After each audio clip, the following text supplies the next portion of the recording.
Hello everyone, welcome back to my YouTube channel. This is lecture number 9 of set theory. I hope you are revising daily. Okay, so in the last lecture we have covered this till we have covered it till this point. Okay, so yeah, suppose in this example, let's start with this example. Okay, so A set A is equals to 1. So we wrote the power set of A. So no, I made you I explained this question in last video, last lecture. Okay, so what are we going to do now? Suppose if we take the same question and if I ask you to write the power set of A, means that power set or power set power set of A. Okay, so how would you write this? So suppose, yeah, we need to put an open curly bracket. Okay, and suppose, yeah, you write one like this. First let's write the power set of A, and then so this is power set of A. So if you need to write the power set of A, then you need to put another bracket. Okay, sorry, power set of A, you write like this is power set of A. If you want to write power set of A, then you write 1 comma 5, then 1 comma 5 whole bracket, and then 5, an empty set. Okay, so you put the curly, let me put the curly brackets nicely. So this is power set of A. So if you want to write the number of elements in power set of A, then write it as, see, number of elements in power set of A is 2. So number of elements in power set of A means 2 to the power 2, which is equals to 4. Okay, so now let's do an example. It's going to be important. Okay, so yeah, let's do it. Okay, so yeah, this is an important example. So we have written three cases. I have written three cases here. So the first case is like number of elements in set A is 0, number of elements in set A is equals to 1, number of elements in set A is equals to 2. Okay, then we need to write the number of elements in power set of A, number of elements in power set of A, then number of elements in power set of A, then number of elements in power set of A, like that you need to go. This is how you need to go on. So yeah, let's start writing for this one first.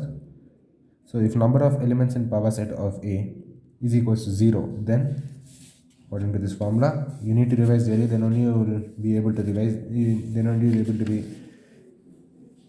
remind this. Okay, so yeah, number of elements in power set of A is 2 to the power 0, which is equals to 1. Then power set of A, and 2 to the power 1 is equals to 2. And here 2 to the power 2, which is equals to 4, and then in this case 2 cube is equals to 8. Okay, you understood? Like, you see, like number of elements in power set of A, it's like 2 to the power number of elements in A. So and then here number of elements in power set of A is equals to 2 to the power number of elements in P of A. And here it's like 2 to the power number of elements in power set of A. Okay, so I hope you understood this one. Let's move on to the next case. Let's move on to the next case. This where number of elements in set A is equals to 1. Okay, so yeah, number of elements in set A is equals to 1. Then number of elements in P of power set of A is equals to 2 to the power 1 is equals to 2, which is equals to 2. Then here number of elements in power set of A is equals to 2 to the power number of elements in power set of A, which is equals to 2. 2 to the power 2 square is equals to 4. Then here number of 2 to the power this. So 2 to the power 4 is equals to 16. Then here number of elements in power set of a power set of power set like that, which is equals to 2 to the power 16. Okay, so you can if you want you can calculate and write it. I leave the calculation stuff to you. So next, third case, number of elements in set A is equals to 2.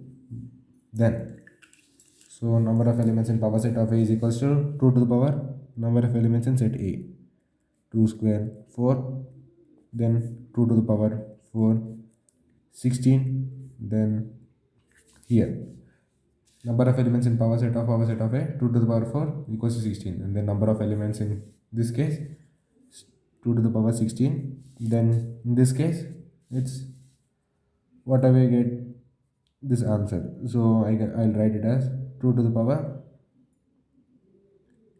2 to the power 2 to the power 16. So you calculate 2 to the power 16 first, and then substitute the 2 to the power 16's value in here. Okay, so I hope you understood. Let's move on to the next topic. Okay, so the next topic is called as operation between sets. So what do you understand by operation? Like operation between two sets. So it's just like, if you tell like operation between two numbers is no, it's like you have different operations such as addition, subtraction, multiplication, and division. In the same way, we have operation between two sets. Under operation between two sets, we have union of two sets, intersection of two sets, difference, symmetric difference, and complement of a set. Okay, so I will explain it to you one by one. Okay, so first put the side heading as union and intersection.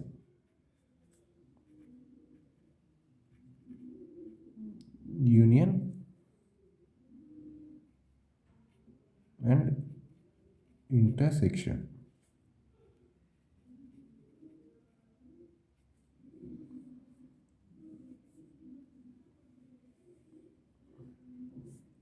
Okay, so yeah, what does union mean? So before telling about what is union is represented like this, U, and intersection is represented like this. Okay, like reciprocal of U, not reciprocal of U. It's like U pointed downwards. U pointed downwards. Okay. Okay. So what does union mean? It means that combined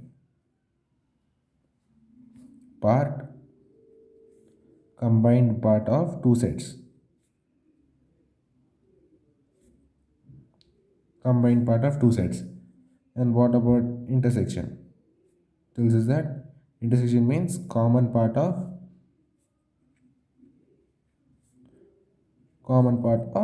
two sets. Intersection means common part of two sets, and a union means combined part of two sets.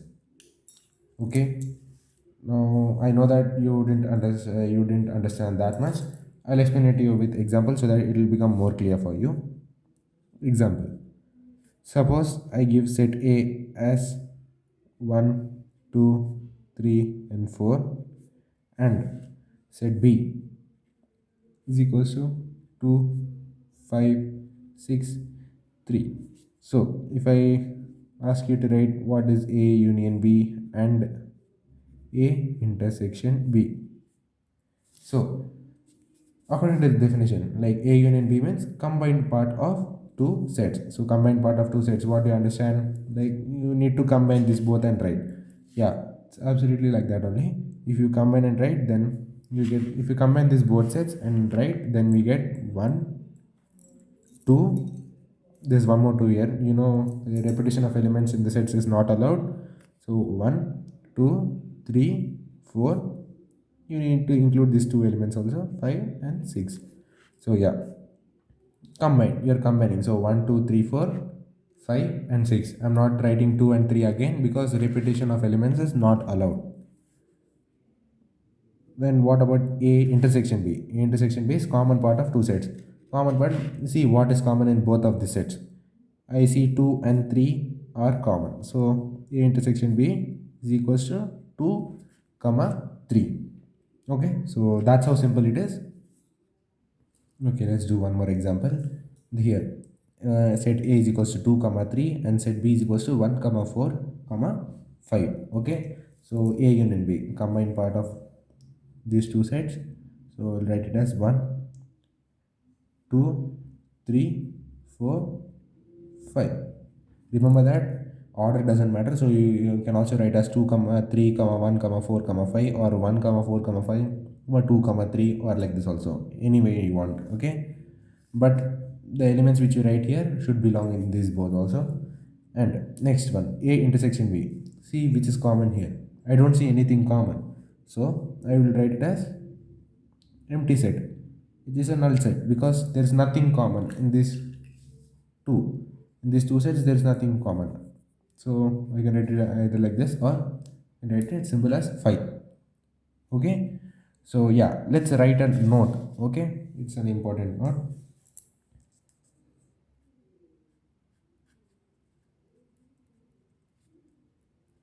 So yeah,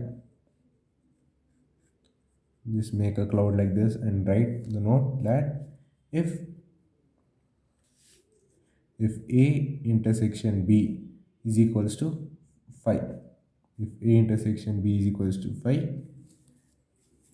then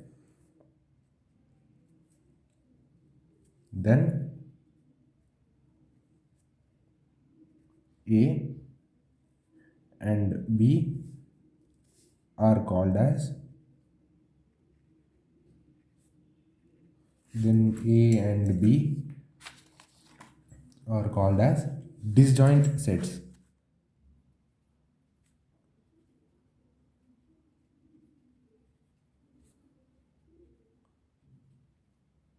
Okay, so then A and B are called as disjoint sets. Okay, so I hope you understood. Let's write another note.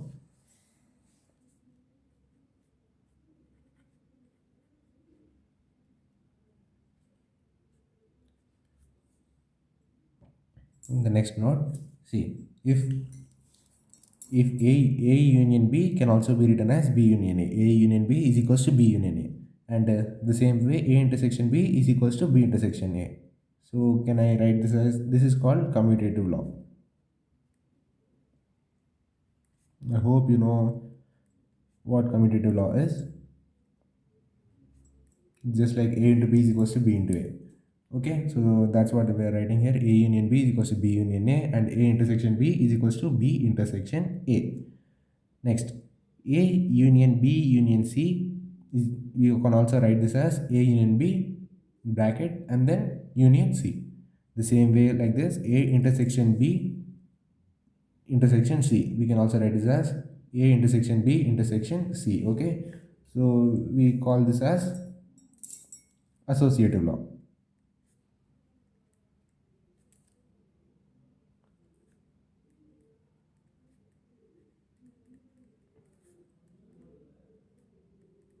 Okay, so yeah, I hope you understood all the concepts which I taught you today. We will cover more these points tomorrow in the next lecture. So I hope you understood. Then if you understood, then please do like the video, share it with your friends so that they will get help, and please do subscribe to my channel. Okay, so I hope you like this video. Thank you so much for watching.